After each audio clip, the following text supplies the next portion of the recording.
चलिए, तो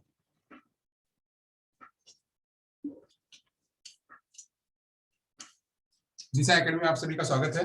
मैं संतोष सर आपके बीच एक नया टॉपिक जो है वो लेके आया हूं, वाचन शिक्षण, जिसका नाम है reading Kaushal, method of reading या रीडिंग टीचिंग।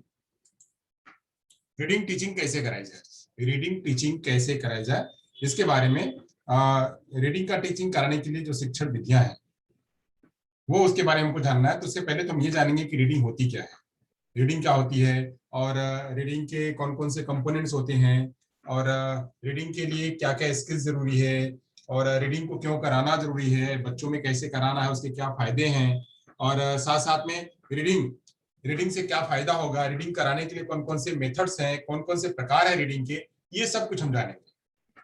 तो जो है आज 1 घंटे के लेक्चर में हम ये सब पूरा कवर करेंगे। इसके पहले हमने बहुत कुछ कवर कर दिया है, जो है वो शिक्षण की विधियां, अलग अलग प्रकार की विधियां, ऐसा मैंने जो है बता दिया आपको।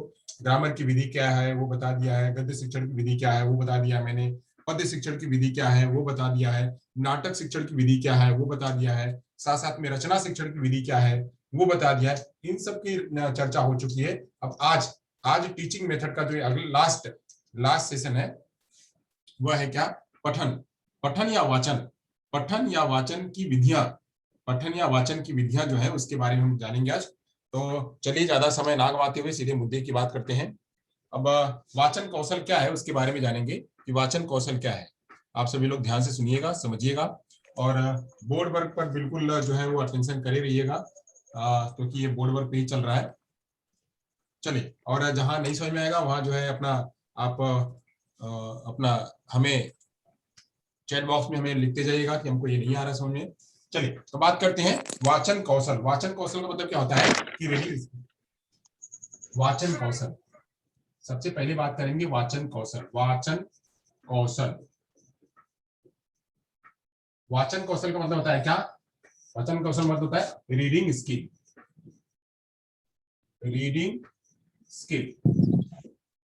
अब रीडिंग का मतलब होता है क्या, पढ़ना। कोई भी चीज लिखी हुई है उसको हमको डिकोड करना है। कोई भी वस्तु लिखी हुई है, यहाँ पे जैसे ये वस्तु लिखी हुई है, यह प्रिंटेड मटेरियल के रूप में है, यह प्रिंटेड मटेरियल के रूप में है। इस प्रिंटेड मटेरियल को हमको क्या करना है, हमको डिकोड करना है। तो डिकोड करना है तो ये सिंबल है, ये सिंबल को सबसे पहले हमको समझना है कि वह में आ मिलके वा च न, वाचन, फिर क में अ मिलके क, स ल कौशल। तो ऐसे जो है हम क्या कर रहे हैं, प्रिंटेड मटेरियल को कन्वर्ट कर रहे हैं, समझ रहे हैं, समझ रहे हैं। इसी को कहते हैं क्या, पठन कौशल। पठन कौशल कहते हैं। इसमें क्या किया जाता है, अपने भाव और विचारों को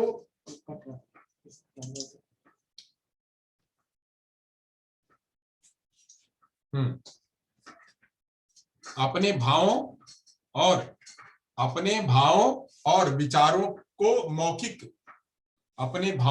विचारों को मौखिक भाषा के द्वारा बोलकर अभिव्यक्त करना। यानी क्या करना, जो वाचन कौशल वह क्या कहता है कि इसमें क्या किया जाता है, अपने भाव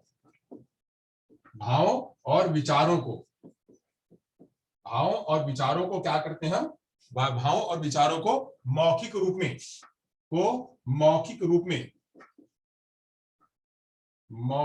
में अभिव्यक्त करते हैं।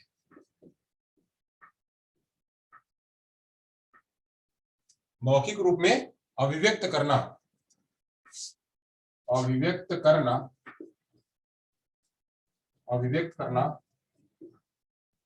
वाचन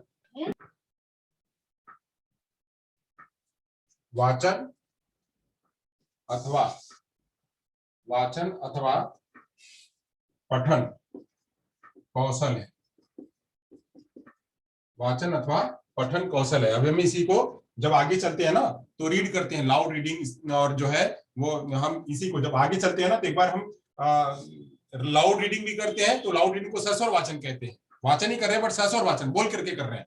और वहीं हम एक मौन वाचन करते हैं, हम एक जो है अपने अंदर पढ़ते हैं। तो इसको कहते हैं क्या, जब हम लाउड रीडिंग करते हैं, लाउड रीडिंग में मौखिक रूप से व्यक्त करते हैं, उसे कहते हैं वाचन या पठन कौशल। वहीं जब यहाँ कंफ्यूज मत होइएगा कि अभिव्यक्त करना है तो मौखिक रूप से अभिव्यक्त करना है, तो मौखिक रूप से जब अभिव्यक्त करेंगे तो लाउड रीडिंग होगी। वहीं जब हम अगर साइलेंट में अगर हम खाली चुप होकर के रीडिंग करेंगे तो उसे हम कहेंगे साइलेंट रीडिंग। इससे कंफ्यूज मत होइएगा कि मौखिक रूप में व्यक्त करना है कि जो है वाचन और पठन कैसे होगा। तो यहाँ पे मौखिक रूप से व्यक्त करना वह पठन का ही भाग है, वह क्या है, वह लाउड रीडिंग का भाग है। चलिए तो आगे चलते हैं, यहाँ समझ आगे चलते हैं कि मौखिक रूप से अभिव्यक्त करना ही क्या है, वह पठन कौशल या वाचन कौशल है। यानी वह कौशल जिसके पास आ गया उसको अभिव्यक्त करने की कौशल, बोल करके, समझ करके, बोल करके जिसको अभिव्यक्त करना आ गया उसे कहते हैं क्या, पठन कौशल। आगे चलते हैं, किसी पाठ को या पुस्तक के किसी भाग को सस्वर अथवा मौन रूप से पढ़ना। यानी पठन कौशल क्या है, पठन कौशल का मतलब है कि कोई पुस्तक है, कोई भी पुस्तक है, कोई पुस्तक हुई या कोई अखबार हुआ, कोई अखबार हुआ या कोई चित्र हुआ, कोई चित्र हुआ, कोई भी प्रिंटेड मटेरियल है, उस प्रिंटेड मटेरियल को, उसके किसी भाग को, उसके किसी भी भाग को आप क्या कर रहे हैं, मौन रूप से, मौन रूप से तथा सस्वर रूप से, सस्वर रूप से, सस्वर रूप से आप उसको उच्चारित कर रहे हैं, पठन कर रहे हैं। यह क्या है, वही पठन कौशल कहलाता है। यानी किसी भी पुस्तक को या किसी भी प्रिंटेड मटेरियल को जब आप मौन रूप में पढ़ते हैं या फिर उसी को सस्वर रूप में बोल बोल के पढ़ते हैं तो उसे कहते हैं क्या, वाचन कौशल या वाचन कहते हैं। दूसरे शब्दों में किसी भाषा के लिखित सामग्री को पढ़ना या समझना। अब यहां कह रहे हैं कोई भी भाषा है, कोई भी भाषा है, कोई भी भाषा को, कोई भी भाषा को लिखित, जो कोई भी लिखित भाषा है, कोई भी जो लिखित भाषा है, कोई भी भाषा का, यहां पे ऐसे कर लेते हैं, कोई भी भाषा का लिखित सामग्री, कोई भी भाषा का लिखित सामग्री, यहां क्या कर लीजिए, कोई भी भाषा के लिखित सामग्री को, कोई भी भाषा के लिखित सामग्री को पढ़ना या समझना है। कोई भी भाषा के, कोई भी भाषा के लिखित सामग्री को पढ़ना या समझना, ये क्या कहलाता है, वाचन कहलाता है, वाचन कहलाता है। यानी वाचन में खाली सस्वर वाचन ही नहीं आता है, उसमें मौन वाचन भी आता है। अब यहाँ पे ये अगर हम लिखित सामग्री का पढ़ना कर रहे हैं, यानी सस्वर वाचन कर रहे हैं, समझ रहे हैं, तो क्या हुआ, वह मौन वाचन हुआ। यानी हम पढ़ रहे हैं, अंदर अंदर पढ़ रहे हैं, और पढ़ रहे हैं हम बाहर बाहर भी पढ़ रहे हैं। तो दोनों तरह से जो है वह वाचन होता है। तो वाचन क्या है, वाचन किसी पुस्तक, अखबार या चित्र को मौन रूप से पढ़ना या सस्वर रूप से पढ़ना। किसी भी पुस्तक सामग्री को मौन रूप से पढ़ना या सस्वर रूप से पढ़ना, वह क्या है, वह रीडिंग है। वहीं दूसरी बात में अगर बात करें कि कोई भी पुस्तक या कोई भी पुस्तक के किसी भी भाग के, लिखित भाग के, किसी कोई भी पुस्तक या प्रिंटेड मटेरियल के किसी भी लिखित भाग को पढ़ना या समझना, वह क्या कहलाता है, वह वाचन कहलाता है। अब वाचन जैसे यहाँ चीज लिखी हुई है, यहाँ क्या है, आपके सामने यह पूरा ये बोर्ड पे लिखा हुआ चीज है, आप लिखी हुई चीज को क्या कर रहे हैं, हिंदी में लिखा हुआ है, यह हिंदी भाषा में लिखी हुई है, हिंदी भाषा में लिखी हुई है। आप इसको जो है, इसके लिखित सामग्री को पढ़ रहे हैं। कि कोई भी भाषा के लिखित सामग्री को पढ़ना या समझना ही वाचन कहते हैं, या उसे वाचन कहते हैं। इसे कहते हैं, कर लीजिए, उसे वाचन कहते हैं। अब आपने इस सामग्री को, बोर्ड की सामग्री को क्या किया, पढ़ा। आप वहीं पे कुछ लोग जो है उसको पढ़ करके बोल रहे, जो है कर रहे हैं, बोल करके पढ़ रहे होंगे, कुछ लोग जो उसी को मौन रूप में पढ़ रहे होंगे। तो यही क्या है, ये जो हमारे मन, हमारे मस्तिष्क में जो कुछ प्रक्रिया चलती है, वो प्रक्रिया ही क्या कहलाती है, वह जो है रीडिंग कहलाती है। अब वाचन, वाचन जो है, वाचन है क्या, वाचन को मैंने कहा एक प्रक्रिया है। वो प्रक्रिया कैसी है, वह संज्ञानात्मक जटिल प्रक्रिया है। आगे चलते हैं, अगर यहां तक हो गया हो तो हम आगे चलें। यह वाचन जो है, वाचन एक संज्ञानात्मक जटिल प्रक्रिया है, यानी इसको जटिल संज्ञानात्मक प्रक्रिया कहते हैं। इसमें दिमाग चलता है। वहीं अगर कहीं किसी दूसरी भाषा में हो गई, वहीं कहीं अगर किसी दूसरी भाषा में हो गई तो क्या लिखा हमको पता ही नहीं चलता है, क्या लिखा है हमको कहीं पता ही नहीं चलता है। अभी हम जो है एक जगह पढ़ रहे थे, मतलब एक जगह मैं कोई वार्ता सुन रहा था। उस वार्ता में कोई व्यक्ति ऐसे कह रहे थे कि वह जो है कहीं गए थे और उन्होंने किसी एक, मतलब किसी बच्चों को पढ़ा रहे थे, और पढ़ाने के टाइम पे उन्होंने क्या किया कि उस क्लास के बच्चों को एक लिखित में दिया, जबकि वो बच्चे उन्होंने उसके हाथों पर कुछ लिख दिया, और लिखने के बाद उन्होंने लिखा कोई शब्द, उन्होंने लिखा कि जो है यही मान लीजिए आम शब्द लिखा, उन्होंने आम शब्द एक शब्द लिखा, उन्होंने आम हिंदी में लिखा, और वो बच्चे हिंदी जानने वाले नहीं थे, वो अन्य भाषा के थे, बंगाली भाषा के थे, और बंगाली भाषा में जो है वो बंगाली भाषा को समझने वाले थे, इन्होंने हिंदी में लिखा और वो बच्चे इसको समझ नहीं पाए, हाथ पे लिखा तो वो समझ नहीं पाए। तो बोला, बच्चों ने पूछा कि आपने क्या लिखा हुआ है, तो बोले हिंदी लिखा हुआ है।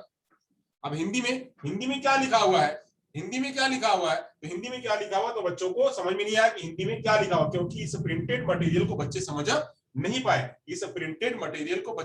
पाए, क्यों नहीं समझ पाए, क्योंकि उनके पास उसका शब्दकोश नहीं था, उनके पास उसका लिसनिंग नहीं था, उनके पास उसका स्पीच, उनके पास लिसनिंग कौशल नहीं था, उनके पास शब्द भंडार नहीं था, इसलिए वह इस हिंदी वाले प्रिंटेड मटेरियल को पढ़ नहीं पाए, समझ नहीं पाए। वही जो है वो बच्चे कौन से थे, वो बंगाली लैंग्वेज के थे। तो ऐसे यहां से यह कहने का मतलब है कि अब इसमें पूरा का पूरा जटिल संज्ञानात्मक प्रक्रिया चलता है। भाषा को समझने के लिए, भाषा को पढ़ने के लिए, कोई भी भाषा है उस भाषा के प्रिंटेड मटेरियल को पढ़ने के लिए हमारे मन में पूरा एक जटिल संज्ञानात्मक प्रक्रिया चलता है। तो वो क्या चलता है, पढ़ना क्या है, पढ़ना एक जटिल संज्ञानात्मक प्रक्रिया है,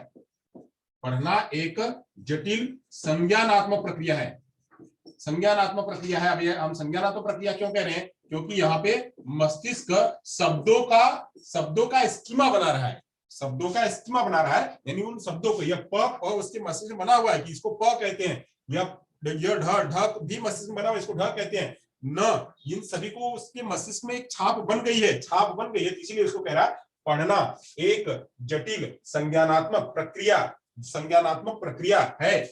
अब यह पढ़ना वह तभी होगा जब बच्चा इसको क्या कर पाएगा, इसको डिकोड कर पाएगा, इसको कंप्रीहेंड कर पाएगा तथा इसको रिटेन कर पाएगा, तब जाकर के बच्चा इसको रीड कर पाएगा। तो इसीलिए क्या है, यह पूरी एक जटिल संज्ञानात्मक प्रक्रिया है। जो रीडिंग है, रीडिंग इतना आसान काम नहीं है कि हर किसी को आ जाएगा। रीडिंग करने के लिए सबसे पहले क्या करना पड़ेगा, सबसे पहले जो है उन भाषाओं को समझना पड़ेगा, उनकी प्रिंटेड मटेरियल को, एक एक शब्दों के, एक एक अक्षरों को समझना पड़ेगा, उसको मिलाना पड़ेगा, फिर उसका प्रैक्टिस करना पड़ेगा, तब जाकर के जो है रीडिंग आएगी। अब रीडिंग से भी जटिल प्रक्रिया राइटिंग है, क्योंकि सबसे पहले अगर रीड किए रहेंगे, मस्तिष्क में छाप बना रहेगा, तभी हाथ चलेगा।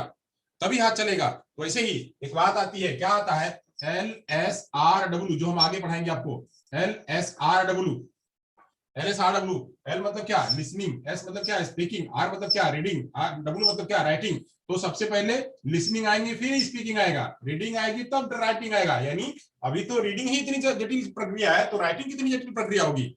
अभी खाली रीडिंग प्रक्रिया ही इतनी जटिल संज्ञानात्मक प्रक्रिया है, तो सोचिए राइटिंग कितनी होगी। तो ऐसे ही सबसे पहले रीडिंग आनी, तब जाकर के राइटिंग आनी। तो रीडिंग आने के लिए क्या करना है, वही हम समझ रहे हैं कि रीडिंग क्या है। रीडिंग एक जटिल संज्ञानात्मक प्रक्रिया है, जिसमें मस्तिष्क जो है, हमारी इंद्रियां, जो खास आंख जो है, आंख और कान से भी हम सुन करके भी उससे भी करते हैं, बट यहाँ आंखों का ज्यादा यहाँ इस्तेमाल है, आंख से हम क्या कर रहे हैं, देख करके उसका जो हमारे मन में एसिमिलेशन बना हुआ है, जो स्कीमा बना हुआ, उस स्कीमा से हम उसका कंक्लूड कर रहे हैं, उसको कंप्रीहेंड कर रहे हैं, कंप्रीहेंड करके हम उसकी प्रक्रिया को आगे चला रहे हैं। तो ऐसे ही जिसमें संकेतों का अर्थ ग्रहण किया जाता है, इसमें जितने भी संकेत हैं, ये संकेत हैं, इनको प्रसंस्करण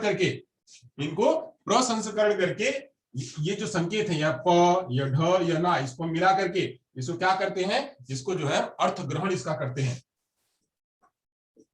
संकेतों का अर्थ ग्रहण करते हैं, संकेतों का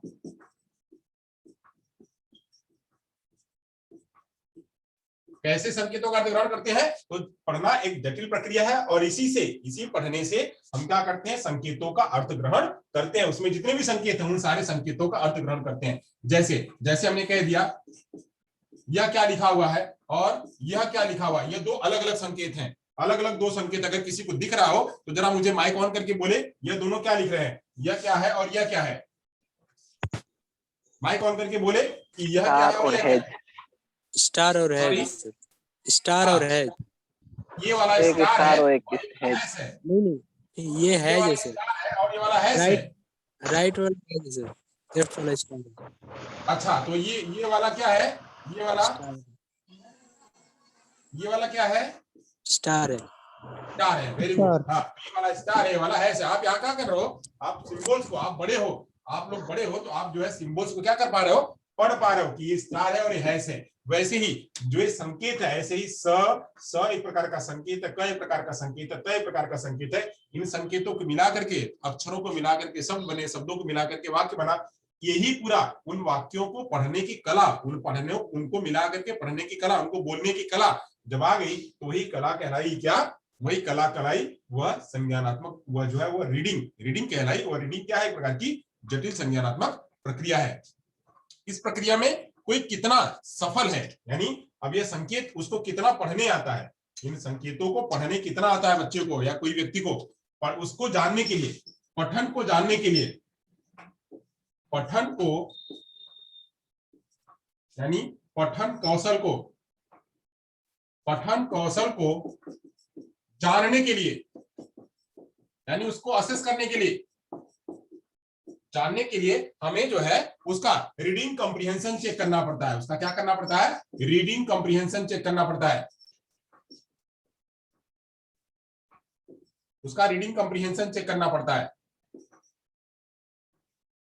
तो रीडिंग कॉम्प्रिहेंशन, यही रीडिंग कॉम्प्रिहेंशन का ही पार्ट होता है जो हम आगे जाकर के पढ़ते हैं, जो हम पठित गद्यांश और पठित गद्यांश को जो हम पैसेज को मिलान करते हैं, रीडिंग कॉम्प्रिहेंशन का ही पार्ट होता है, जिसमें हम पठित गद्यांश और पठित गद्यांश को पढ़ करके उसका एग्जांपल देते हैं। तो वह रीडिंग कॉम्प्रिहेंशन भी चेक किया जाता है कि आपके अंदर कितनी स्पीड है, रीड करने की कितनी स्पीड है, आप कितना तेजी से रीड कर पाते हो और उसका कितना जल्दी से मीनिंग निकाल पाते हो। तो ये जो है प्रक्रिया, वह प्रक्रिया रीडिंग कॉम्प्रिहेंशन का क्या होती है? भाग होती है। तो ऐसे रीडिंग कॉम्प्रिहेंशन के द्वारा किसी भी व्यक्ति के रीड करने की क्षमता, किसी भी व्यक्ति के पठन करने की क्षमता को असेस किया जाता है। तो अब बात करते हैं पढ़ना क्या है। पढ़ना एक जटिल प्रक्रिया है, इससे संकेतों का अर्थ ग्रहण किया जाता है, और यह पढ़ना जो है वो पढ़ने को जांच कैसे करते हैं? तो रीडिंग कॉम्प्रिहेंशन के जरिए जांच करते हैं।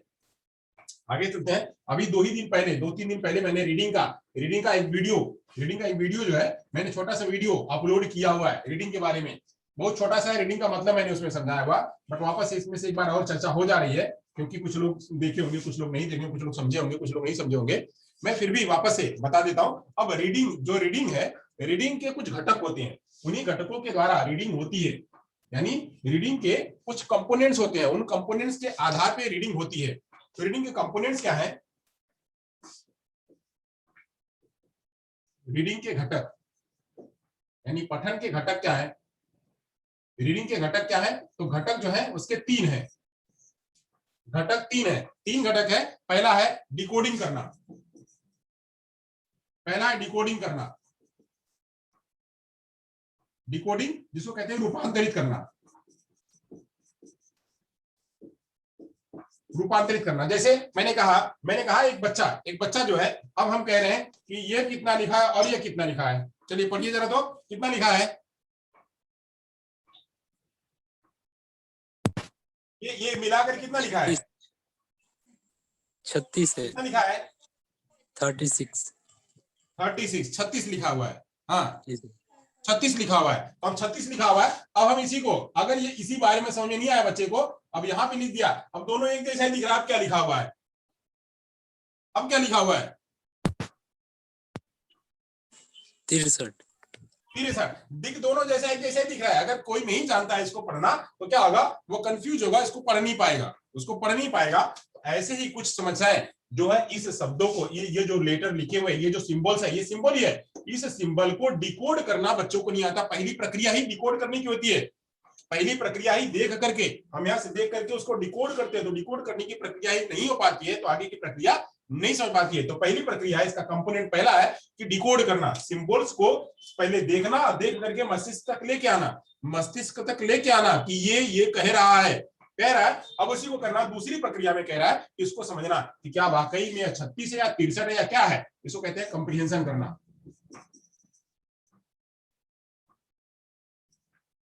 इसको कहते हैं कंप्रीहेंशन करना या समझना कि वह जो वाकई में चीज लिखी हुई है क्या लिखी हुई है। वह 63 लिखी हुई है, समझना लिखा हुआ, कंप्रीहेंशन लिखा हुआ है कि क्या लिखा हुआ है, उसको करते हैं समझना। फिर आगे वाली जो बात आती है, जो तीसरा वाला कंपोनेंट, उसको कहते हैं रिटेंशन, यानी धारण करना।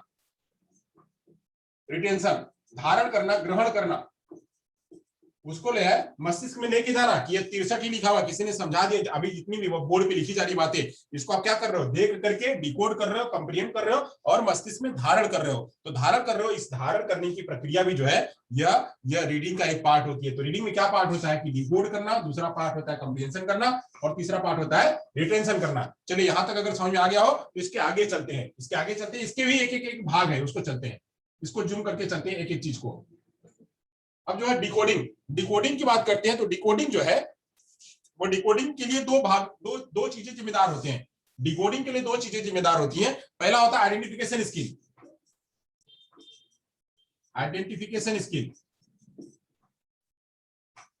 इसमें दो चीजें जरूरी होती हैं कि आइडेंटिफिकेशन स्किल और दूसरी स्किल होती है वर्ड अटैक स्किल। यानी इसमें भी दो चीजों की जरूरत पड़ती है। एक तो पहचान करने की क्षमता, पहचान करने का कौशल, एक को कहते हैं पहचान कौशल होना चाहिए, और दूसरा होना चाहिए कि तुरंत यानी तुरंत शब्द पकड़ कौशल, यानी वह शब्द कौन सा लिखा हुआ है, वो अक्षर कौन सा लिखा हुआ है, उसको तुरंत से पकड़ना। तो शब्द पकड़ कौशल, पहले तो पहचानना कि ये क्या लिखा हुआ है, डिकोडिंग लिखा हुआ है। जैसे मैंने कहा कि ये क्या लिखा हुआ है, सब कोई पढ़ लेंगे, क्या लिखा हुआ है, सफरजन। ये क्या लिखा हुआ है, सफरजन। ये क्या लिखा हुआ है, जरा कोई बोल के बताए क्या लिखा हुआ है। मुझे तो लग रहा है कि सफरजन लिखा हुआ है, मुझे लग रहा है सफरजन लिखा हुआ है। एप्पल लिखा हुआ है। क्या लिखा हुआ है, एप्पल लिखा हुआ है। अब ये एप्पल है, इसको गुजराती में कहते हैं सफरजन। वो सफरजन अगर लिखा जाता है सफरजन की तरह तो माना जाता है, जबकि ये स्क्रिप्ट किसकी है, ये स्क्रिप्ट इंग्लिश की है, इसमें APPLE लिखा हुआ है, तो ये एप्पल है। तो ऐसे ये वाली स्क्रिप्ट को ये जो पांचों लेटर है इसको मिला करके हम पढ़ रहे हैं, तो इसको एप्पल कह रहे हैं। अब यही इसको पहचानना, ये स्क्रिप्ट किसकी है, ये इसमें पहला वाला लेटर हिंदी में लिखा है, अंग्रेजी में लिखा है, गुजराती में लिखा है, इसको पढ़ना। तो पढ़ करके फिर उसको क्या करना, तुरंत ये इन सभी को मिला लेना। अब मिला करके क्या करना, तुरंत बोलना कि एप्पल ये लिखा हुआ। अब हम जब छोटे थे तो हमको पढ़ने नहीं आता था, हम जब उसकी बार बार प्रैक्टिस करने लगे तो हमको समझ में आ गया, हमको जो है कॉन्सोनेंट और वॉवेल को मिला करके हमको बोलने आ गया। तो हम तुरंत हमारा वर्ड अटैक होता है, कि यही शब्द लिखा हुआ है। तो ऐसे ही वर्ड अटैक कौशल भी आना, यानी डिकोडिंग करने में दो चीजें जरूरी होती हैं। एक तो पहले पहचानना, और पहचान करके तुरंत उस पर वो अटैक करना कि ये क्या लिखा हुआ है, एप्पल ही लिखा हुआ है, यह मैंगो नहीं लिखा हुआ है, ये एप्पला नहीं लिखा हुआ है, एप्पली नहीं लिखी हुई, एप्पल कहते हैं इसको, एप्पल कहते हैं। जैसे अंग्रेजी में कई बार हमको सिखाया जाता है कि पुट, यह क्या लिखा हुआ है, पुट। अब यही इसको कहते हैं, इसको पुट नहीं कहते हैं, इसको ये पुट है, पुट नहीं होगा, इसको क्या कहेंगे, बट कहेंगे। बार बार प्रैक्टिस करते हैं, हम बार बार उसकी प्रैक्टिस करते हैं। अंग्रेजी में लेटरों की चीजें बदलती रहती हैं, वही एक ही शब्द का प्रोनाउंसिएशन बदलते रहता है। ऐसे ही पुट को पुट कहेंगे, यहाँ पे बट को पुट नहीं कहेंगे। क्यों, हम इसका प्रोनाउंसिएशन हमको बार बार करना पड़ेगा। जैसे एक चीज और कहें आपको, अब वर्ड अटैक कैसे आती है, यहाँ पे यही क्या लिखा हुआ है, आप लोग कहिएगा ये क्या लिखा हुआ है, आप लोग बोलिएगा क्या लिखा हुआ है, ये क्या लिखा हुआ है, एजुकेशन लिखा हुआ है। आप लोग कह रहे हैं एजुकेशन लिखा हुआ है, मैं कह रहा हूं एडुकेशन लिखा हुआ है, अब इसी को बोलने का तरीका अलग अलग लोग कर रहे हैं, इसी को अलग अलग तरीके। अब यही दूसरी बात कर रहे हैं, यह क्या लिखा हुआ है, अब यह क्या लिखा हुआ है, नाउ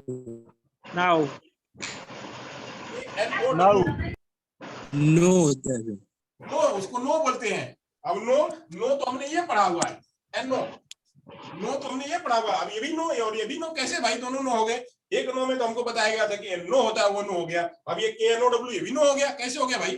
अब ये चीजें यहाँ इसको भी नो ही बोलते हैं।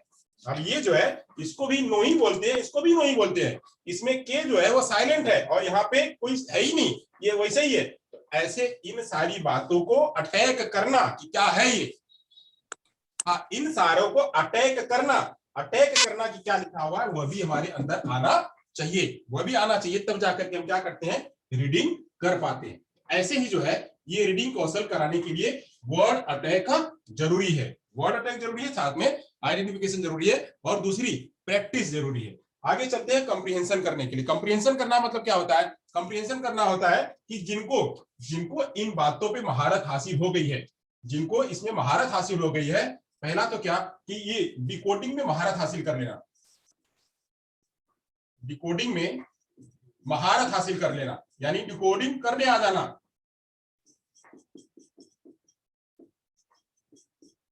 डिकोडिंग में महारत हासिल कर लेना, पहले डिकोडिंग आ जाना, डिकोडिंग करने के बाद उसको समझने की क्षमता आ जाना, उसको समझने की क्षमता आ जाना कि यह वस्तु क्या लिखी हुई है, समझने की क्षमता कि वस्तु क्या लिखी हुई है यह आ जाना, समझने की क्षमता आ जाना। यानी क्या कि पहले तो रीडिंग में 3 घटक हैं, डिकोडिंग, कंप्रीहेंशन, रिटेंशन। और डिकोडिंग में कहा जाता है कि एक आता है रिटेंशन, एक आता है वर्ड अटैक स्किल। ये बिना इसके जो है हम आगे की प्रक्रिया शुरू ही नहीं कर पाएंगे। सबसे पहले हमारी आंखों के द्वारा हम उसको पहचान करते हैं, फिर अटैक करते हैं। अटैक करने के बाद, अब अटैक करने के बाद हमारा काम खत्म हो जाता है। अब हम रेफर करते हैं कंप्रीहेंशन को। अब कंप्रीहेंशन को रेफर करते हैं। कंप्रीहेंशन क्या करता है? अब इसी के आधार पर जो प्रोसेस हमारा मिला हुआ है, इसको इस आधार पर उस चीज को समझने की कोशिश करता है कि नो लिखा हुआ है कि क्नो लिखा हुआ है, नो लिखा हुआ है कि क्नो लिखा हुआ है।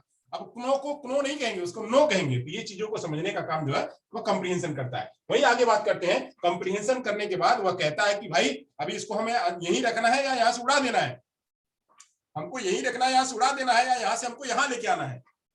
ये जो हमारा धारण, ये अब समझना, जो हमने पढ़ा उस पढ़ करके हमको यहीं रखना है या इसको उठा करके फेंक देना है, वहीं चला गया, उड़ गया। उड़ाना है तो हमें वो मेमोरी में हमारे नहीं आएगी। अगर हमको रखना है तो रखने के बाद जो हमारे मेमोरी में आएगी। तो रिटेंशन जो है वो 2 तरीके से होता है। रिटेंशन करने के लिए 2 तरीके से होता है। इसमें मेमोरी काम करती है, धारण करने का काम मेमोरी धारण करती है। ये 2 प्रकार से होता है धारण। एक होता है शॉर्ट टर्म मेमोरी और दूसरी होती है लॉन्ग टर्म मेमोरी। एक को कहते हैं शॉर्ट टर्म मेमोरी में, शॉर्ट टर्म मेमोरी, और दूसरी होती है लॉन्ग टर्म मेमोरी।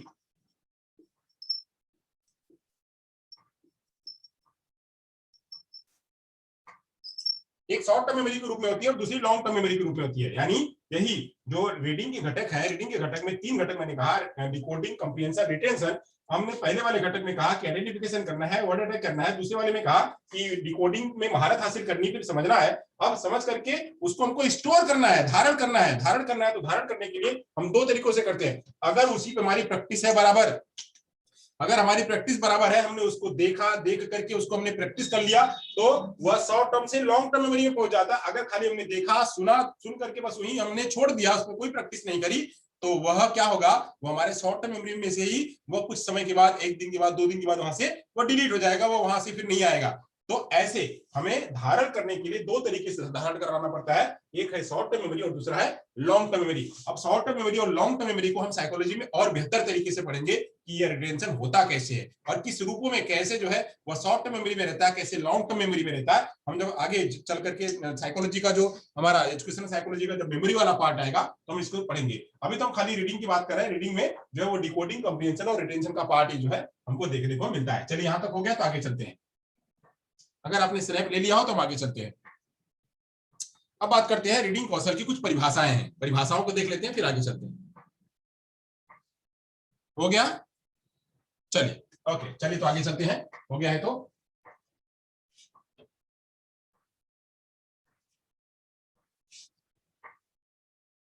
अब हम यहां से कुछ परिभाषाएं लेंगे। परिभाषाएं, रीडिंग की क्या परिभाषा है और रीडिंग की परिभाषा पहले जान लेते हैं, फिर जो है हम आगे चलते हैं। रीडिंग की परिभाषा क्या है? तो रीडिंग में कैथरीन ओकानर ने किया। कैथरीन ओकानर ने कुछ परिभाषा दी, अपनी एक परिभाषा। कैथरीन ओकानर, इन्होंने परिभाषा दी। इन्होंने कहा कि पठन यानी रीडिंग वह जटिल अधिगम प्रक्रिया है जिसमें दृश्य श्रव्यों का मस्तिष्क के अधिगम केंद्रों से संबंध निहित है। यह कह रहे हैं कि ये जो रीडिंग है, पठन एक जटिल प्रक्रिया है, एक जटिल अधिगम है। पठन एक जटिल अधिगम है, यानी ये एक, मैंने वही कॉग्निटिव प्रोसेस कहा, तो यहां भी वही कॉग्निटिव प्रोसेस कह रहे हैं। अधिगम एक जटिल अधिगम प्रक्रिया है। अधिगम प्रक्रिया है जिसमें क्या होता है? अधिगम प्रक्रिया है जिसमें दृश्य और श्रव्यों यानी देख करके, दृश्य और श्रव्यों, सुन करके भी दृश्य और श्रव्यों को, दृश्य और छवियों को मस्तिष्क के अधिगम केंद्र में जोड़ना होता है। दृश्य और छवियों को मस्तिष्क के अधिगम केंद्रों में अधिगम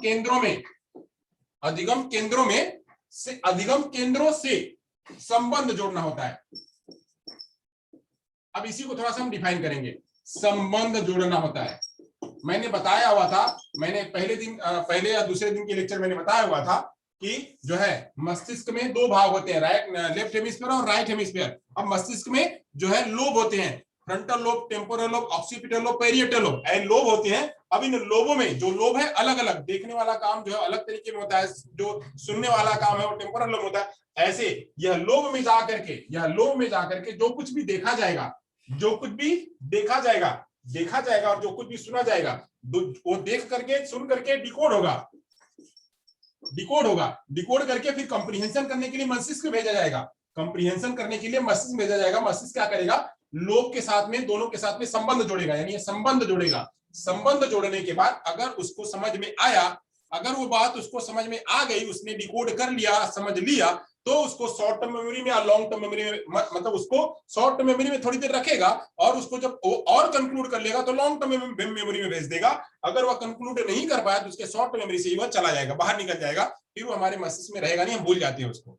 तो ऐसे ही इसको संबंध जोड़ने का काम करता है क्या, उसी पूरी प्रक्रिया को कहते हैं क्या, जो है रीडिंग की प्रक्रिया। तो रीडिंग क्या है, एक जटिल प्रक्रिया है जिसमें दृश्य और छवियों को, दृश्य और श्रव्य के द्वारा जो चीज हम ग्रहण करते हैं, डिकोड करते हैं, उसको मस्तिष्क के अधिगम केंद्रों से जोड़ते हैं। और मस्तिष्क के अधिगम केंद्रों से जोड़ करके अगर वह मस्तिष्क के अधिगम केंद्र ने उसको स्वीकार कर लिया, उसको समझ लिया, तब तो वह शॉर्ट टर्म मेमोरी से लॉन्ग टर्म मेमोरी में पहुंच जाएगा। अगर उसको स्वीकार नहीं किया, उसको समझ नहीं आया, तो वहीं से क्या होगा, वह धीरे धीरे भूल करके बाहर निकल जाएगा। तो ऐसे ही जो है वो मस्तिष्क काम करता है रीडिंग करने के लिए। चलिए आगे चलते हैं। अगली परिभाषा जो है उसको लेते हैं, डोनल मायल कहते हैं। अगली परिभाषा में डोनल मायल करते हैं, डोनल मायल। अगली परिभाषा में डोनल मायल कहती हैं, क्या कहते हैं कि लिखने में मौखिक भाषा को अस्थायी रूप प्रदान किया जाता है।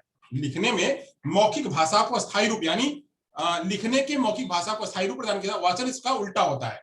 यानी जब हम लिखते हैं, इसी को उल्टे तरह से बात करते हैं, लिखते हैं जब, लिखने में मौखिक भाषा, अगर कोई मौखिक भाषा होती है, कोई बोल रहा है, तो उसको अस्थायी रूप दिया जाता है, स्थायी रूप दिया जाता है।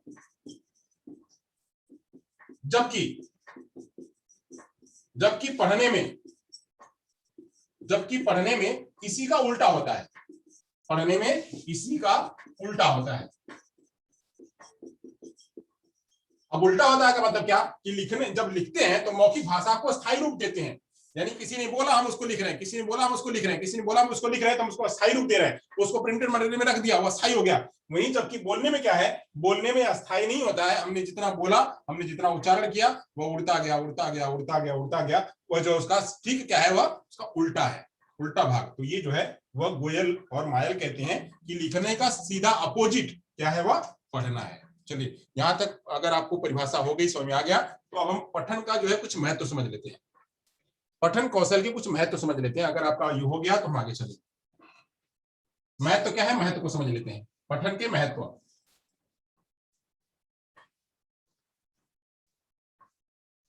पठन के महत्व समझते हैं, यानी पठन कौशल के महत्व। अब पठन कौशल के महत्व क्या है, इसको समझते हैं। पहला है, पठन कौशल का पहला महत्व है कि पठन यानी वाचन क्या है, एक कला है जिसकी आवश्यकता सभी को जरूरत पड़ती है। यानी पठन एक कला है और बिना इसके किसी का काम नहीं चलता है। कला है और बिना इसके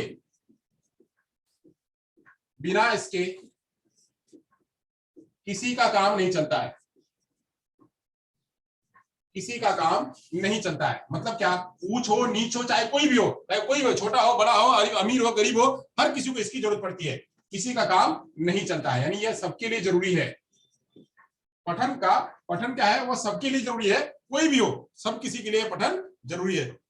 पठन शिक्षा प्राप्ति में सहायक है। पठन के जरिए क्या है, हम क्या प्राप्त कर सकते हैं, एजुकेशन प्राप्त कर सकते हैं। यह शिक्षा प्राप्ति में सहायक है।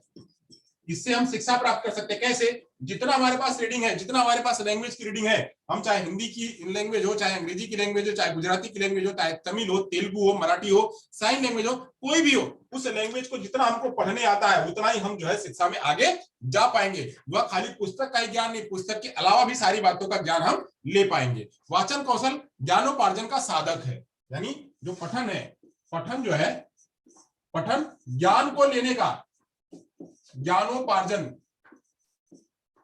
ज्ञानोपार्जन का सहायक है। यानी इससे ज्ञान मिलता है, ज्ञानोपार्जन का सहायक है, इससे ज्ञान मिलता है। यह परंतु बस इतने से ही, पुस्तकों को पढ़ने से ही नहीं मिलता है। पुस्तक पढ़कर इसकी पूर्ति नहीं होती है।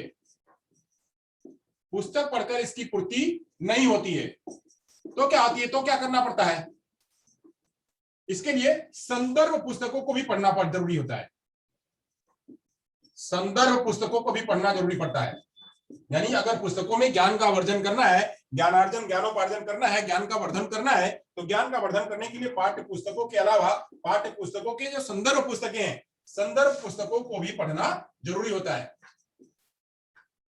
संदर्भ पुस्तकों को भी पढ़ना जरूरी था। अब ये संदर्भ पुस्तक क्या होती है, जरा इस पर कर लेते हैं।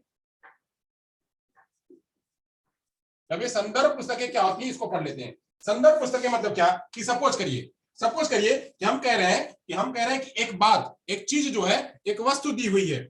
एक वस्तु में हम कोई भी वस्तु ले लेते हैं, कि जैसे हम कहते हैं कि एक किसी भी महापुरुष के बारे में कोई जानकारी दी हुई है। वो महापुरुष है सरदार पटेल जी।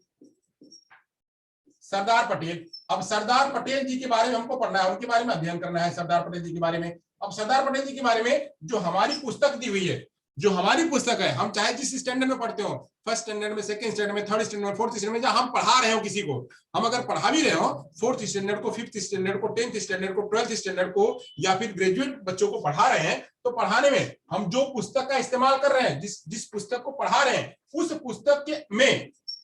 उस पुस्तक में हो सकता है कि सरदार पटेल जी के बारे में विस्तृत जानकारी ना दी गई हो। तो विस्तृत जानकारी ना दी हुई हो, हम जो है और कुछ कंटेंट सर्च करते हैं, तो अन्य पुस्तकों का भी इस्तेमाल करते हैं। यानी अन्य पुस्तक में देखते हैं कि पटेल जी के बारे में क्या लिखा हुआ है, तो वो जो है हम अन्य पुस्तकों में खोजने की कोशिश करते हैं। एक एग्जाम्पल। दूसरा एग्जाम्पल लेते हैं, अभी जो मैं पढ़ा रहा हूं इसी पर ले लेता हूं, एक एग्जाम्पल। सपोज करें कि मैं पठन कौशल आपको पढ़ा रहा हूं, पठन कौशल, और मैंने कहा कि पठन कौशल के बारे में आज मैंने पढ़ा दिया और आप लोग लिख के आइएगा पठन कौशल के बारे में। अब पठन कौशल में हमने पठन कौशल तो पढ़ा दिया, पठन कौशल में हमने जो है पढ़ाया कि इसका अर्थ बता दिया, इसकी परिभाषा बता दी, अभी जो है मैंने घटक भी बता दिए, महत्व बता दिया। अब मैं कह रहा हूं कि इसकी विशेषता खोज के लाएगा। विशेषता क्या है,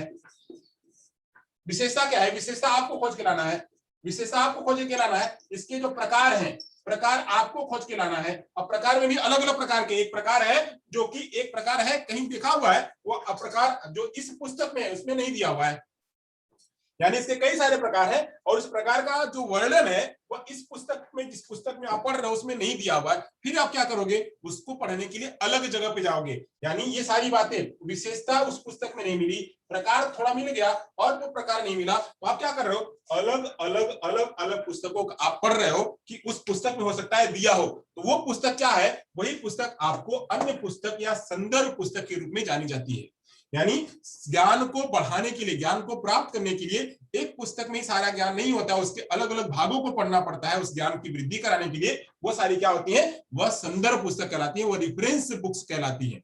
तो रेफरेंस बुक्स जो है वह उसी के संदर्भ में, उसी से संबंधित कुछ ज्ञान उसमें भी दिया होता है, वहां से हम पढ़ते हैं और उसको रेफरेंस देते हैं कि हमने ये ज्ञान वहां से लिया हुआ है, वहां से पढ़ा हुआ है। तो वो सारी क्या होती है, उसे कहते हैं रेफरेंस बुक। क्या कहते हैं, ये रेफरेंस पुस्तकें। तो रेफरेंस पुस्तकें भी हमें क्या करती हैं, हमारे ज्ञान का वर्धन करने में सहायक करती हैं। तो रेफरेंस पुस्तक भी पढ़ना हमारे लिए जरूरी होता है, यह वाचन के महत्व में आता है। चलो यहाँ तक आपको समझ में आ गया कि पुस्तक क्या होती है और रेफरेंस पुस्तक क्या होती है, बुक क्या होती है, उसके बारे में आपने जान लिया। मैंने एग्जांपल के जरिए, 2 एग्जांपल के जरिए मैंने आपको बताया कि रेफरेंस पुस्तक कैसी होती है और क्या होता है। चलिए आगे चले, अगर आपका हो गया हो तो हम आगे चले। चलिए अब आगे चलते हैं, पठन कौशल के कुछ और चीजें जान लेते हैं, जैसे मैंने बताया विशेषता वगैरह है तो वो भी जान लेते हैं, वो क्या है। चलिए यहां तक आपको समझ में आ गया होगा।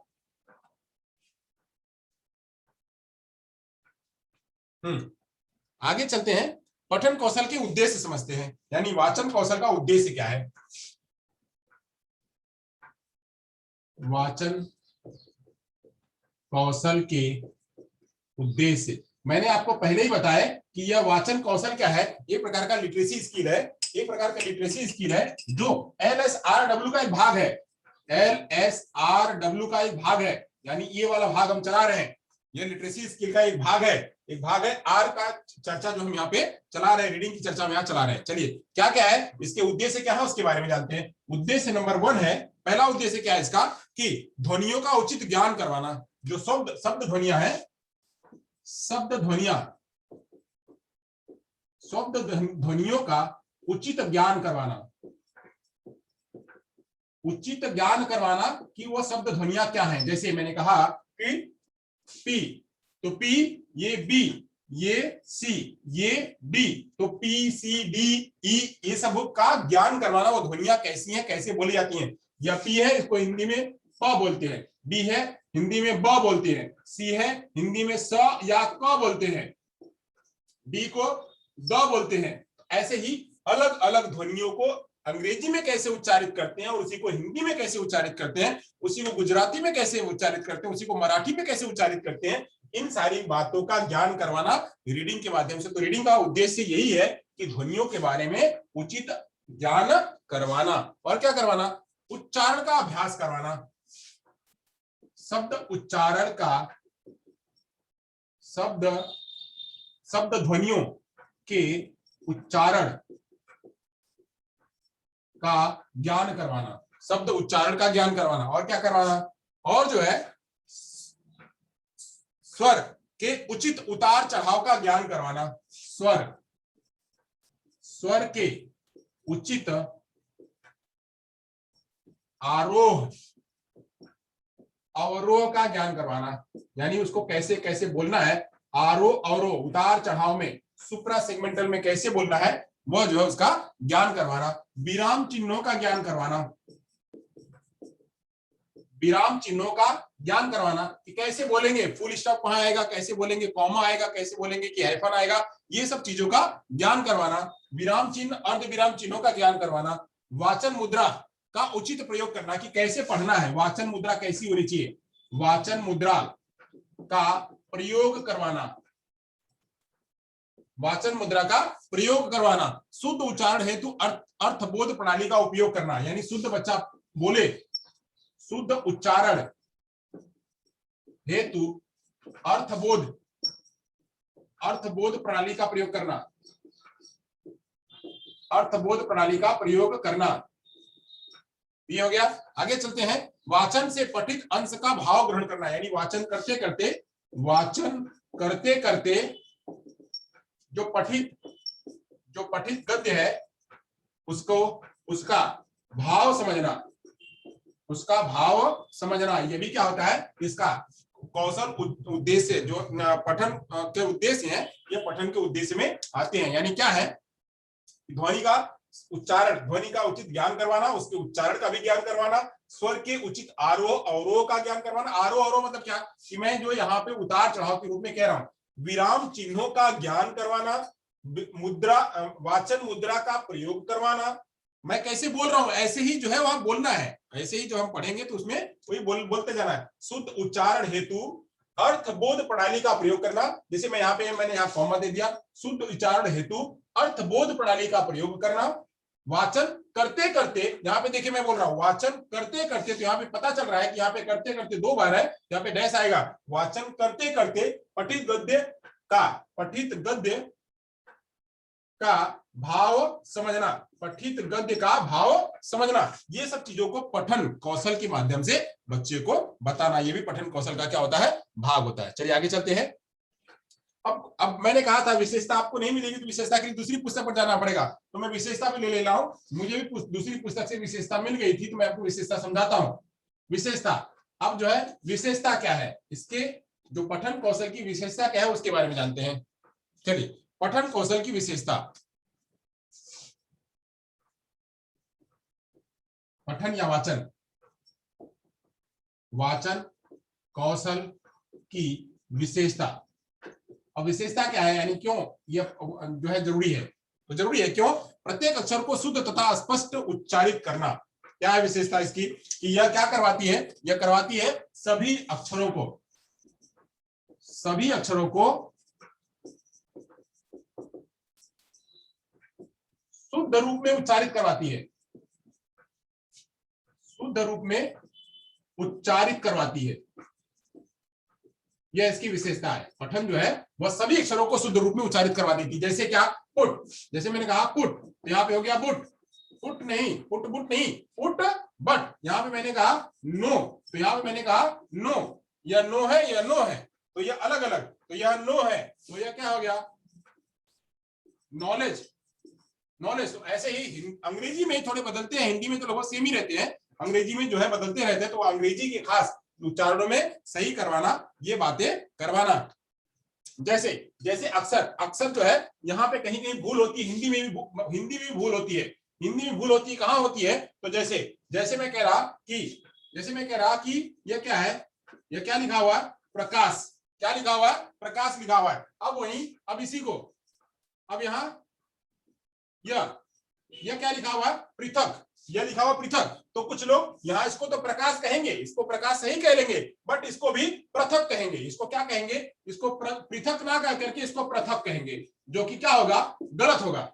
तो गलत होगा, यह पृथक है, पृथक को पृथक नहीं कह सकते हैं, पृथक को पृथक नहीं कह सकते हैं, यह पृथक पृथक है। इसमें इस तरह वाली मात्रा दी हुई है, यह री वाली मात्रा दी हुई है, तो ये वाली मात्रा लगाना, ये वाली मात्रा लगा करके इसका उच्चारण करवाना, तो तभी उच्चारण सही होगा जब बच्चे इसका कर लेंगे। तो ऐसे ही अक्सर जो है वह नॉर्थ में जो बड़ा सा है उसको स कहते हैं, बड़े सा को छोटा सा कहते हैं, हम बड़ा सा जो है उसको छोटा सा कहते हैं। ये इन दोनों में फर्क नहीं समझ पाते हैं, छोटे सा को बड़ा सा, बड़े सा को छोटा सा, ये जो उनके अंदर में डिफरेंशिएशन होता रहता है। जैसे ये छ है, यस ये मतलब आप मेरी समझाएंगे तो छ दिखेगा, छ मैं बोल रहा हूं तो ऐसा छ।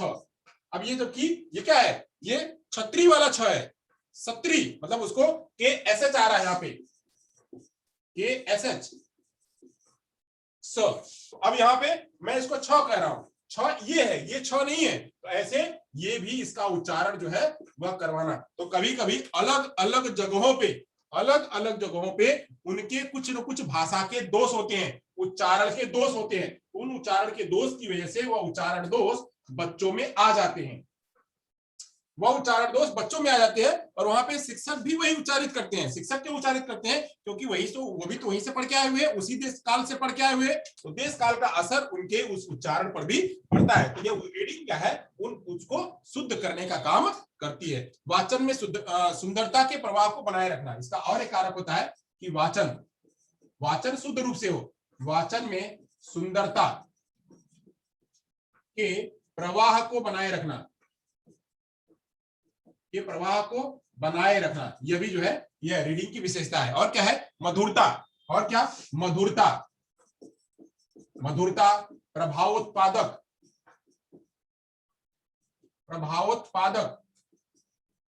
प्रभावोत्पादक यानी प्रभावता के रूप से, प्रभावी रूप से उत्पादक करना, तथा चमत्कारी रूप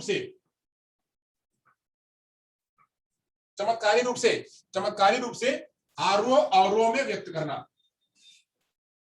चमत्कारी रूप से आरोह अवरोह में व्यक्त करना।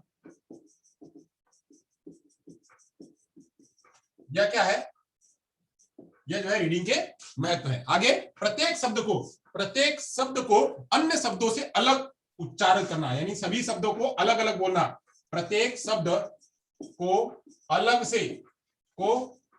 से बल देते हुए पढ़ना, अलग से बल देते हुए पढ़ना, यानी सभी उसमें एकदम बिल्कुल सारे शब्द सारे लेटर बिल्कुल परफेक्ट परफेक्ट प्रोनाउंस हो, बिल्कुल परफेक्ट परफेक्ट प्रोनाउंस हो, ऐसा ध्यान करना। ऐसे ये भी जो है क्या होता है इसका रीडिंग की सारी विशेषता है। चलिए रीडिंग की विशेषता हो गई, ये अगर आपका हो गया हो तो मिटा लीजिए, मैं आगे चलूं। आप ये लिख लीजिएगा यहाँ पर पठन के वाचन के गुण और विशेषताएं। हो गया हो तो चलिए आगे चले, हो गया हो तो आगे चले, आगे चले। कुछ त्रुटियां दिखाई मिलती हैं, हो गया, ओके चलिए चलिए तो आगे चलते हैं। वाचन कौशल में कुछ त्रुटियां दिखाई पड़ती हैं, उन त्रुटियां समझ कैसे हैं, वो त्रुटियों को क्या कैसे हम दूर करेंगे उसके बारे में जानते हैं। अब त्रुटियों को दूर करने का उपाय तो मैं नहीं बताऊंगा, बस मैं खाली त्रुटियां कैसी दिखती हैं मैं इसको बता देता हूं। वाचन संबंधी त्रुटियां क्या आती हैं? वाचन संबंधी त्रुटियां, वाचन संबंधी त्रुटियां।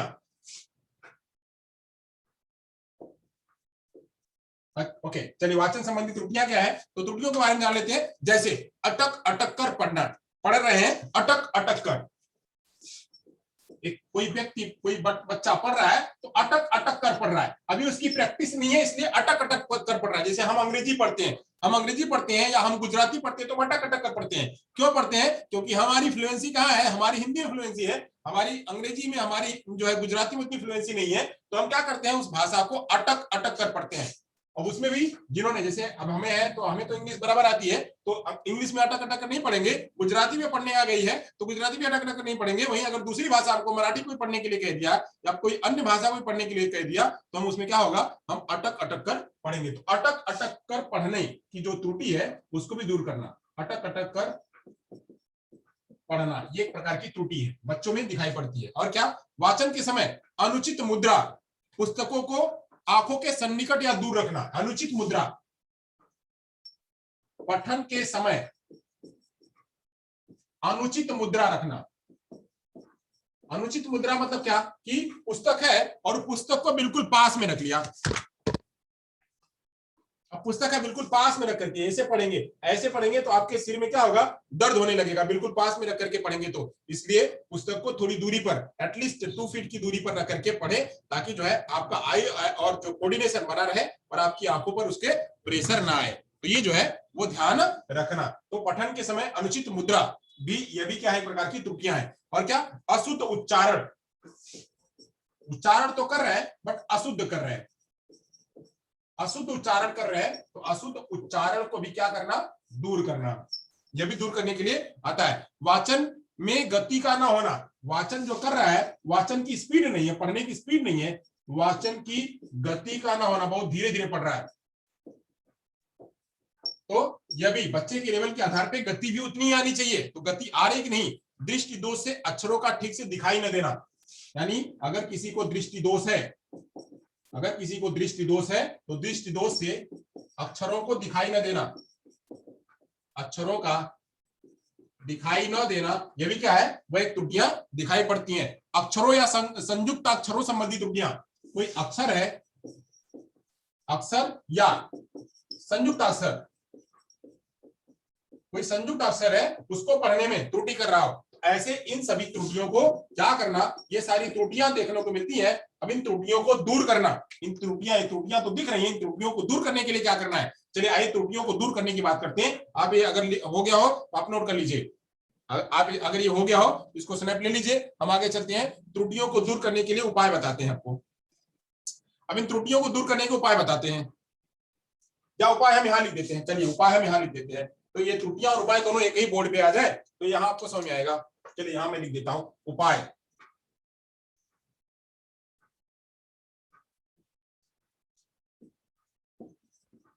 त्रुटियों को दूर करने के उपाय, त्रुटियों को दूर करने के उपाय क्या होंगे, तो पहला उपाय क्या होगा, तो पहला उपाय होगा आवृत्ति पुनरावृत्ति, यानी उसकी आवृत्ति और पुनरावृत्ति बार बार करा दी जाए, आवृत्ति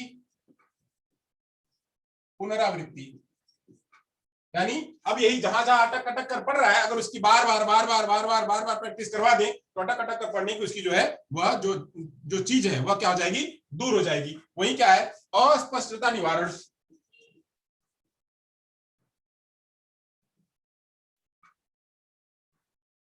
अस्पष्टता निवारण, जैसे जैसे बच्चा जो है बार बार यहाँ इस चीज को कर रहा है, एक चीज गलती कर रहा है, मैंने कहा प्रकाश, प्रकाश तो बोला सही पढ़ रहा है, बट यहाँ पे पृथक, पृथक को वो प्रथम बार बार पढ़ रहा है, पृथक को प्रथम बार बार पढ़ रहा है, तो पृथक को पृथक करवाना, तो पृथक जो पृथक पढ़ रहा है उसको पृथक करवाना, तो कहना अब इसको अंग्रेजी में लेके जाना, जैसे भी पढ़े बच्चा, जैसे ही पढ़े वैसे करवाना, तो ऐसे करवाना प्री, बोलो प्री, बोलो प्री, तो बोलो प्री, तो प्री ऐसे प्री अब ये प्री को इससे पढ़ना है, प्री, ये प्री ऐसे ही है, तो प्री क ऐसे बार बार उसको अस्पष्टता का निवारण करवाना, जहां जहां बच्चा गलत पढ़ रहा है उनको जो है वो सही करवाना। जैसे यहां मैंने बताया यक्नो है, तो क्नो को यह क्नो कह रहा है, नो को क्नो कह रहा है, तो क्नो को बोलना नहीं, नो नो, यह नो है, अंग्रेजी में इसको नो करते हैं, क्नो नहीं करते हैं, तो बच्चों को हम बार बार जो है उसका निवारण करवा देंगे, तो भी क्या होगा, वह त्रुटि उसकी दूर हो जाएगी। यह सभी इसके भी सब पद्धतियां हैं, आगे चल के पढ़ेंगे कैसे होती है। चलिए यहाँ तो हो गया चिकित्सा विधि, चिकित्सा विधि मतलब डायग्नोसिस मेथड, बच्चे का जहां जहां नहीं बोल पा रहा है उसके लिए जो है वो चिकित्सा विधि, जैसे स्पीच की थेरेपी है, चिकित्सा विधि, जहां बच्चा नहीं बोल पा रहा है उसके लिए इसकी स्पीच की थेरेपी है, वो हो सकती है। और क्या, वाचन संबंधी उचित मार्गदर्शन, बच्चे को वाचन संबंधी उचित मार्गदर्शन दे कि कितना समय कितनी क्या पढ़नी है, कैसे कैसे पढ़ना है, उचित मार्गदर्शन देना, उचित मार्गदर्शन देना कि कितनी मात्रा में कितनी स्पीड में कैसे पढ़ना है, उचित मार्गदर्शन मिलेगा तो बच्चा उतनी स्पीड में उतनी रूप से पढ़ने लगेगा। छात्रों के मानसिक स्तर के अनुकूल, छात्रों के मानसिक स्तर के अनुकूल, मानसिक स्तर के अनुकूल पाठ्यपुस्तक, अनुकूल पाठ्यपुस्तक का इस्तेमाल करना। यानी ये क्या है, ये इनके वजह से इन बातों से हम जो है क्या कर सकते हैं, उनकी जो त्रुटियां उनको दूर कर सकते हैं। अगर आप इन उपायों को ध्यान में रखें तो ये जो त्रुटियां उनके अंदर में दिख रही हैं, इन त्रुटियों को दूर कर सकते हैं। अक्षर या संयुक्त अक्षर में त्रुटियां दिखी, दृष्टि दोष संबंधी दिखी, वाचन की गति का नहीं थी उसको देखा, अशुद्ध उच्चारण था उसको देखा, पठन को अनुचित मुद्रा में पढ़ रहा था उसको देखा, इन सब सारी बातों को जो है हम इनके जरिए, इन उपायों के जरिए क्या कर सकते हैं, दूर कर सकते हैं। चलिए यहां तक हम समझ लिए, अब आगे चलते हैं, कुछ विधियों के बारे में आते हैं। अब हम विधियों पे आएंगे, कौन कौन सी विधियां हैं उन विधियों के बारे में आएंगे। चलिए विधियों पे जानते हैं, अगर ये हो गया हो तो हम आगे चले, स्नैप ले लीजिए तो हम आगे चले, इसका स्नैप ले लीजिए तो आगे चले। चलिए चलिए ओके, आगे चलते हैं। तो हम चलते हैं यहाँ से विधियों के बारे में। तो विधियां जो है हमने इसके बारे में बता दिया हुआ था, जब मैं पहली बार मैंने बताया हुआ था, तो उसी विधियों पर हमको आगे चलना है। हालांकि खाली हमको विधियां ही बताना था, बट इतना बताना जरूरी था कि जब ये बातें आप समझे लेंगे तो विधियां आसानी से आप पढ़ लेंगे। अगर पठन के बारे में आपको पता है तो आप विधियां समझ लेंगे। पठन भी पढ़ाना हमारे लिए बहुत जरूरी था, क्योंकि उससे भी संबंधित पाठ आते हैं, उससे भी संबंधित क्वेश्चंस आते हैं, तो वो भी जानना हमारे लिए जरूरी था। तो पठन शिक्षण की विधियां क्या है, पठन शिक्षण की विधियां क्या क्या है, कौन कौन सी है, उसके बारे में पढ़ लेते हैं। तो इसके बारे में जान लेते हैं कौन कौन सी विधियां हैं, कौन कौन सी विधियां हैं। तो पहली है अक्षरबोध विधि, पहली विधि है अक्षरबोध, अक्षरबोध विधि। दूसरी विधि है देखो एवं पढ़ो विधि, देखो एवं पढ़ो विधि। और तीसरी विधि है जिसका नाम है ध्वनि साम्य विधि, ध्वनि साम्य विधि। और जो चौथी विधि है उस विधि का नाम है अनुकरण विधि, अनुकरण विधि। और जो पांचवी विधि है उस पांचवी विधि का नाम है संगति विधि, संगति विधि। आइए एक एक विधियों को जो है हम समझते हैं, एक एक विधियों को। यहाँ पे सबसे पहले अक्षरबोध विधि को जानते हैं। अक्षरबोध विधि क्या है उसके बारे में जानते हैं। अक्षरबोध विधि, अक्षरबोध से ही समझ पा रहे हैं कि क्या करवाना, क्या ज्ञान करवाना। अब टीचर को यहाँ क्या ध्यान करवाना है, यहाँ पे टीचर टीचिंग करवाएगा, तो यहाँ बात आ रही है टीचर की। तो जो अब शिक्षण विधि है, तो शिक्षण विधि का प्रयोग कौन करेगा, टीचर करेगा। शिक्षण विधि का प्रयोग कौन करेगा? टीचर करेगा। तो टीचर करेगा तो टीचर अक्षर बोध कैसे करवाएगा? अक्षर बोध मतलब कि एक एक अक्षरों का ज्ञान करवाना। तो अक्षर बोध विधि जो है उसके बारे में जानते हैं। यह अत्यधिक पुरानी विधि है। जो यह विधि है, इस विधि को बहुत पुरानी विधि कहते हैं।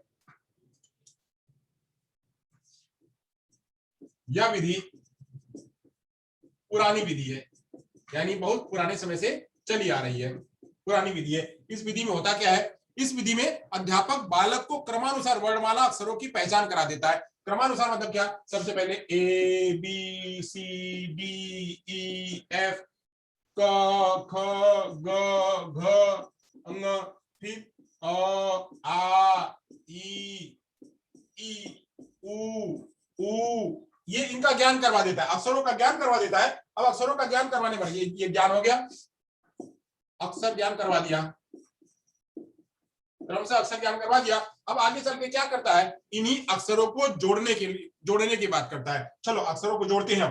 तो जोड़ते हैं ख ट, अब यहाँ पे अलग अलग अक्षर ले लिया, ख ट म ल। अब इससे पहले छोटा छोटा अक्षर पहले सिखाता है। तो छोटा अक्षर पहले कैसे सिखाएगा? तो क ल ऐसे ही। तो पहले 2 अक्षरों का, फिर 3 अक्षरों का, फिर 4 अक्षरों का, ऐसे जो है सिखाया जाता है। तो ख ट म ल, तो क्या हो जाएगा? ख ट म ल। अब खटमल कहाँ पाए जाते हैं भाई?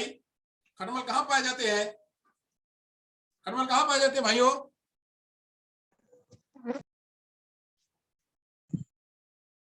ओके चलिए, जस्ट जो, हाँ।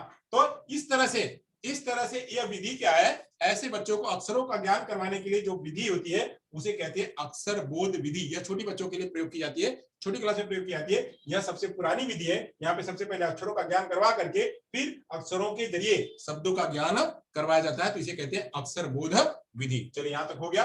आगे चलते हैं, अगली विधि के बारे में जानते हैं। यह विधि हो गई तो आगे चलते हैं। अब अगली विधि जो है वह कह रही है देखो और पढ़ो विधि। देखो और पढ़ो विधि। देखो और पढ़ो विधि क्या कह रही है उसको समझते हैं। देखो और पढ़ो विधि। अब देखो और पढ़ो विधि से समझ रहे हैं कि पहले देखो, देखने के बाद फिर पढ़ो। यानी मैं पढ़ रहा हूं, पहले उसको देखो। मैं कैसे पढ़ रहा हूं, पहले उसको देखो, फिर उसके बाद चलो पढ़ो। तो यहाँ इस विधि के अंतर्गत अध्यापक एक पूरा शब्द श्यामपट्ट पर लिख देता है। जो भी शब्द है, जो भी वाक्य है, वह वाक्य श्यामपट्ट पर टीचर पहले लिख देता है। शिक्षक शब्द वाक्य को श्यामपट्ट पर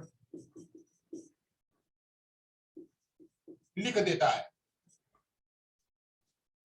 अब जब लिख देता है तो आगे क्या करता है? लिख देता है, लिखना हो गया उसका। अब जो है तत्पश्चात बालकों को अक्षर की पहचान करवाता है। यानी उसके बाद, लिखने के बाद अक्षर की पहचान करवाता है। अक्षर की, शब्द की पहचान करवाता है, अब उसके बाद क्या करवाता है? अब इस विधि में, यानी अब यहाँ पे करवाने के बाद बच्चे को उच्चारण करने के लिए कहता है। पहचान करवा दिया, अब उच्चारण करवाने के लिए कहता है। उच्चारण करने के लिए कहता है। पहला करवाता है, फिर करने के लिए कहता है। पहले शिक्षक जो है उसका उच्चारण करता है, फिर बच्चे को कहता है कि उच्चारण करो। अब इसका जो है सबसे बड़ा ड्रॉबैक क्या होता है? इसका एक जो सबसे बड़ा दोष है, शब्दों की पहचान। इस विधि में एक बड़ा दोष शब्दों की पहचान में ही हो जाता है। अर्थात जैसे बच्चा, अगर यहाँ पे बच्चा जो है वहां कहीं गलत भी कर सकता है कि धर्म को कर्म पढ़ सकता है। जैसे बच्चा पढ़ते पढ़ते धर्म को कर्म भी पढ़ सकता है, अगर यहाँ पे प्रोनाउंसिएशन सही से नहीं करवाया। तो ये जो है, यह विधि का एक थोड़ा सा जो है वो ड्रॉबैक है कि बच्चा हमने कह दिया, पहचान करवा दिया, पहचान करवाने के बाद अगर हमने फोकस नहीं किया, ध्यान नहीं किया, तो बच्चा जो है धर्म को कर्म कह सकता है, चल को तल कह सकता है। ऐसे शब्दों को जो है वो उलटफेर कर सकता है। चल को छल कह सकता है। ऐसे शब्दों को जो है वो उलटफेर कर सकता है, अगर शिक्षक ने ध्यान नहीं दिया। दूसरा ड्रॉबैक क्या होता है? शिक्षक जैसा बोलेगा। दूसरा ड्रॉबैक ये भी है कि शिक्षक जैसा बोलेगा, शिक्षक अगर गलत बोल रहा है तो बच्चा जो है यहाँ गलत बोलेगा। तो यहाँ पे शिक्षक को क्या करना है? शिक्षक को सही उच्चारण करना है, ताकि बच्चे सही उच्चारण कर सके। यहाँ पे जब अगर बच्चा शुरू में इनिशियल स्टेज में जब बच्चों को ज्ञान करवा रहा है, रीडिंग करवा रहा है, तो शिक्षक को उसका पूरा का पूरा ज्ञान होना चाहिए। यह शिक्षक के लिए जरूरी है। चलिए आगे चलते हैं, यह विधि हो गई। अगली विधि चलते हैं ध्वनि साम्य विधि। ध्वनि साम्य विधि के बारे में बात करते हैं। यह विधि क्या है? ध्वनि साम्य विधि क्या कहती है? तो ध्वनि साम्य विधि जो है वह कहती है, ध्वनि साम्य विधि यह क्या कहती है? यह कहती है इस विधि में इस बात का विशेष ध्यान रखा जाता है कि प्रारंभिक अवस्था में बालकों के सामने वही शब्द रखे जाए जिन्हें वह ग्राह्य कर सकते हैं। यानी यहाँ पे प्राथमिक बच्चों के सामने वही शब्द रखे जाते हैं जिन्हें वे पढ़ सकें। जैसे मैंने कहा था क धन ल, तो क ल, ऐसे ही का धन ल, काल, चाल, ताल, पाल, नाल, हाल, ऐसे इन सब चीजों का जो बच्चे ग्राह्य कर सकते हैं उन्हीं शब्दों को जो है वह रखना चाहिए। यह विधि जो है, यह विधि प्रारंभिक बच्चों के लिए होती है। प्रारंभिक बच्चों के लिए यह विधि उपयुक्त है। यह विधि उपयुक्त है प्रारंभिक बच्चों के लिए। इसमें वाचन निपुणता के में लाने में यह मदद करती है। यानी ध्वनि साम्य विधि क्या है? वाचन में निपुणता लाने के लिए, वाचन में निपुणता लाने के लिए इसका प्रयोग किया जाता है।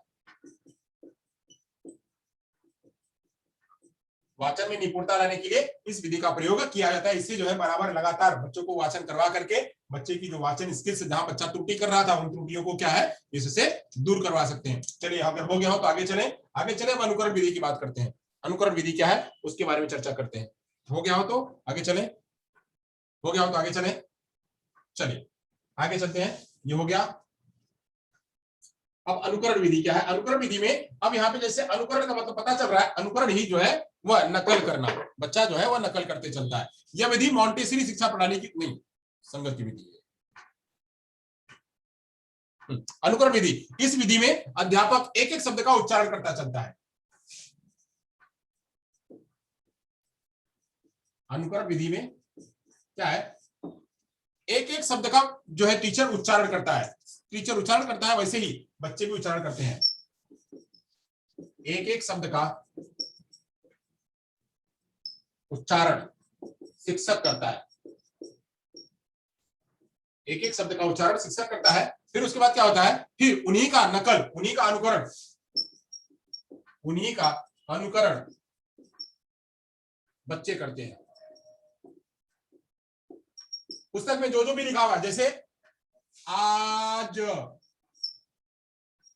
भारी बरसात, ये एक एक शब्द, आज भारी बरसात होने वाली है, ऐसे। तो ऐसे जो है ये एक एक अक्षरों को, एक एक शब्दों को टीचर जो है वह उच्चारण करता है और बुलवाते चला जाता है। यह विधि अंग्रेजी भाषा शिक्षण में ज्यादा उपयोगी है। यहाँ पे यह अंग्रेजी भाषा शिक्षण के लिए, यहाँ पे हिंदी भाषा मतलब सेकंड लैंग्वेज के लिए, जो फर्स्ट लैंग्वेज में जरूरत तो नहीं पड़ती है, बट सेकंड लैंग्वेज के लिए, हिंदी वालों के लिए सेकंड लैंग्वेज जो है वो इंग्लिश भाषा है। तो इंग्लिश को समझना, इंग्लिश के प्रयोग कराने के लिए जो है जरूरी होती है। अंग्रेजी भाषा के लिए उपयोगी होती है क्योंकि उसे पढ़ाना पड़ता है, उसको लर्न कराना पड़ता है। अंग्रेजी भाषा के लिए उपयोगी होती है। जो लोग अंग्रेजी जानते हैं उसके लिए हिंदी जो है, हिंदी को पढ़ाने के लिए भाषा जो है यह जरूरी होता है। कौन सी विधि? अनुकरण विधि। इसमें जैसे एक चीज और है, इसमें अंग्रेजी में क्यों होता है? तो जैसे ये सिखाने के लिए, अनुकरण कराने के लिए, तो जैसे अंग्रेजी में क्या होता है, बदल जाते हैं, अर्थ बदल जाते हैं। जैसे कट, CUT कट, अब CUT कट, तो यहाँ पे PUT पट नहीं हुआ, यहाँ PUT पुट हुआ। तो कट और पुट, यहाँ कट में अ आया, और पुट में उ आया। तो इसको जो है अब वो समझाए। अनुकरण जैसे जैसे टीचर करेगा, टीचर जैसे जैसे करेगा वैसे वैसे बच्चे करेंगे। तो बच्चे यहाँ पे समझे, अनुकरण करते चले। कट, अगर बच्चा टीचर यहाँ पे अगर बच्चे अपने से उच्चारण करेंगे तो पुट पुट कहेंगे, पुट और पुट कहेंगे। यहाँ पे टीचर पहले बोलते जाए कि कट कट एंड पुट, तो कट और पुट को इस्तेमाल करते जाएगा। जैसे मैंने कहा नो, तो अगर टीचर नो बोलेगा तो बच्चे भी क्या है उसको नो बोलेंगे। तो ऐसे यहाँ पे उच्चारण को शुद्ध कराने के लिए अनुकरण विधि का प्रयोग कराया जाता है, और खास अंग्रेजी में करवाया जाता है कि अंग्रेजी में कुछ शब्द जो है वो डिफर होते हैं, अलग होते हैं, उनका अलग समय समय पे अलग बदलते रहता है, उनकी मीनिंग एक शब्द से दूसरे शब्द में बदलते रहती है, जो प्रोनाउंसिएशन है। तो ऐसे यहाँ पे अंग्रेजी के शब्दों को सिखाने के लिए यह अनुकरण विधि का प्रयोग करा जाता है। चलिए, हो गया अनुकरण विधि। अब अगली बात करते हैं साम्य विधि, संगत विधि। अगली विधि है संगति विधि। संगति विधि के बारे में चर्चा करते हैं। संगति विधि, संगति विधि जो है वह मॉन्टेसरी शिक्षा प्रणाली की देन है। संगति विधि, अब संगति विधि में क्या होता है इसके बारे में जानते हैं। यह विधि मॉन्टेसरी शिक्षा प्रणाली की देन मानी जाती है। इस विधि के अंदर पढ़ना सिखाने के लिए लकड़ी या प्लास्टिक के छोटे छोटे टुकड़ों का प्रयोग किया जाता है। यानी इसको पढ़ाने के लिए सिमुलेट करना पड़ता है। यानी किसी भी लकड़ी के टुकड़े या कोई वस्तु, प्रत्यक्ष वस्तु जिससे बच्चे उसको लिंक कर सकें। लकड़ी के टुकड़े या प्रत्यक्ष वस्तु का सहारा लेना पड़ता है। और क्या करना पड़ता है? का सहारा लेना पड़ता है। और उन टुकड़ों पर या उन टुकड़ों पर जो टुकड़े लिए गए उसी पे कुछ चित्र बना दिए जाते हैं। टुकड़ों पर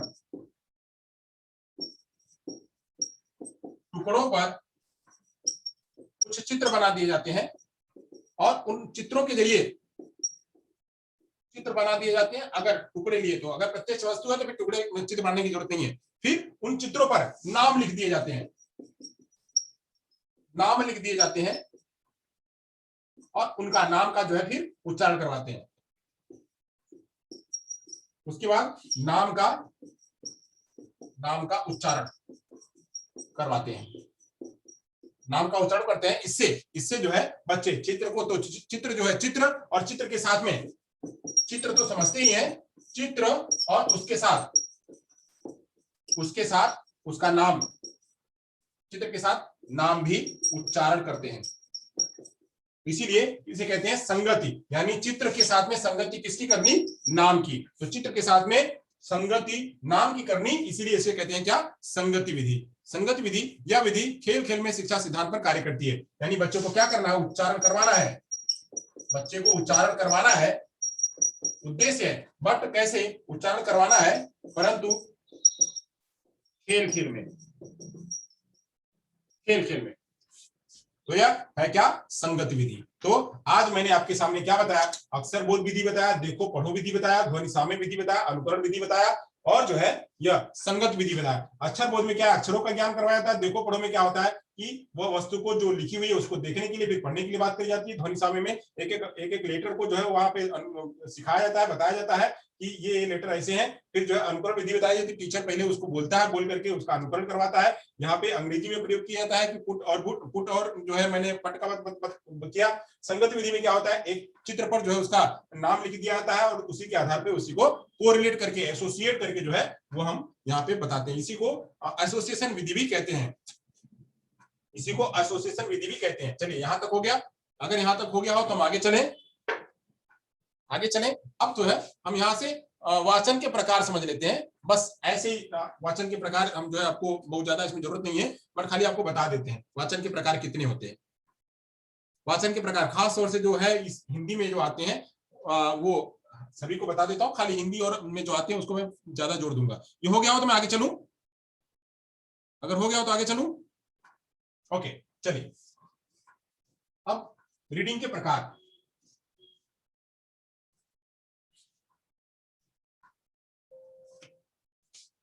जो पठन है, पठन के प्रकार। पठन के प्रकार कैसे होते हैं? तो पठन के प्रकार 4 भागों में होते हैं। 4 भागों में पहला जो है उद्देश्य के आधार पर।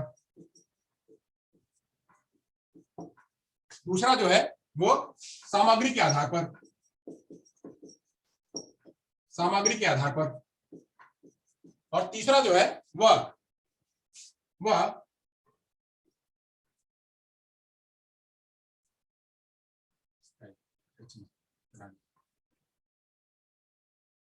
स्टाइल के आधार पे, स्टाइल को क्या कहेंगे, स्टाइल के आधार पर, स्टाइल के आधार पर। फिर जो है अगला जो है सहायता के आधार पर, सहायता के आधार पर। अब ये जो है इन आधारों पर जो है हम इसके प्रकार डिसाइड करते हैं, इसके प्रकार डिसाइड करते हैं। तो जो उद्देश्य है, उद्देश्य में पहला उद्देश्य जो होता है वह विकास करना, पहला जो है डेवलपमेंटल होता है, विकास। यहाँ पे बच्चों का रीडिंग विकास करना होता है, इसलिए इसका प्रयोग किया जाता है। जो दूसरा है इसको कहते हैं उपचारात्मक, बच्चों के लिए अगर कोई समस्या है तो उस समस्या का बच्चे अगर रीडिंग नहीं कर पाते हैं तो उपचारात्मक होता है। जो तीसरी है उसे कहते हैं क्रियात्मक, बच्चे को फंक्शनल सिखाया जाता है कि उसका वाक्यों का प्रयोग SVO में कहाँ करना है, कैसे करना है, तो इसको प्रयोग करने के लिए इसका करवाया जाता है। और जो चौथा है वो मनोरंजनात्मक होता है, यानी मनोरंजन करने के लिए इसका प्रयोग करा जाता है। तो ये जो है विकासीय, उपचारात्मक, क्रियात्मक और मनोरंजनात्मक उद्देश्य जो है वो रीडिंग के होते हैं। वहीं जो है सामग्री के आधार पे जो होता है वो सामग्री के आधार पे एक होता है वार्तालाप, वार्तालाप, वार्तालाप प्रकार की रीडिंग। और दूसरी जो है वो दूसरी होती है लेखन आधारित, दूसरी जो है वह लेख आधारित होती है, लेखन नहीं, लेख आधारित, यानी टेक्स्ट बेस्ड, जो लिखा हुआ है उसके आधार पे जो होती है, पुस्तक में जो लिखा हुआ था उसको पढ़ लिया जाता है। अब यहाँ पे जो मेन है जिसको हमको पढ़ना है स्टाइल के आधार पे, यानी कैसे पढ़ना है, कैसे पढ़ना वो स्टाइल। स्टाइल में जो है एक है सस्वर वाचन, सस्वर वाचन, और दूसरा है मौन वाचन, मौन वाचन। सस्वर वाचन को आदर्श वाचन भी कहते हैं। यहाँ पे टीचर क्या करता है, टीचर एक तो बच्चे उच्चारित करवाते हैं, दूसरी जगह पे जो है आदर्श वाचन कराते समय शिक्षक जो क्या करता है, शिक्षक पुस्तक को लेकर के पढ़ता है और एक एक शब्दों को समझाते हुए जाता है, बताते जाता है, तो उसे कहते हैं जो है आदर्श वाचन। वो पुस्तकों को लेकर के बिल्कुल समय पे अच्छी जगह पे रह करके बिल्कुल उतार चढ़ाव में हर एक चीजों को पालन करते हुए जब पढ़ाया जाता है तो उसे कहते हैं आदर्श वाचन। तो यहाँ पे सस्वर वाचन और मौन वाचन ये रीडिंग की स्टाइल है। इस स्टाइल पे तेज तेज पढ़ करके रीडिंग करना और दूसरा मन में पढ़ना, उसको कहते हैं मौन वाचन।